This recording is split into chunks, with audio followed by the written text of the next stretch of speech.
In these problems, we are talking about equivalent fractions, and those are fractions that are equal to each other. They have the same value. For example, 1/2 is the same as 2/4.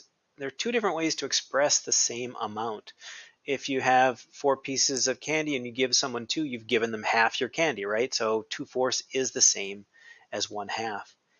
And actually, every fraction has an infinite number of equivalent fractions. There are so many ways you can write it.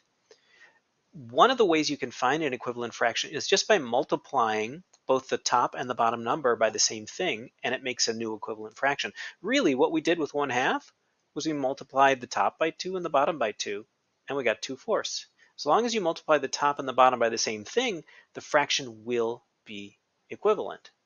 So that's the rule we're using to figure out these problems.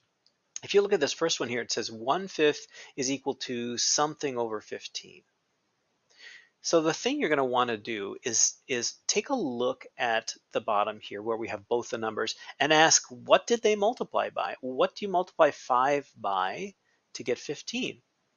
Well, 5 times 3 is 15. So we want to do the same thing up here. We want to multiply by 3. So 1 times 3 is 3. So 1/5 is the same as an equivalent fraction to 3/15. Let's try one more like that. So we've got 5/6 equals something over 12.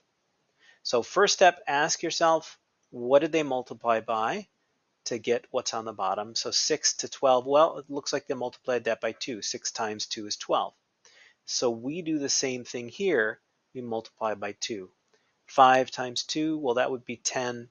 So 5/6 is the same as 10/12.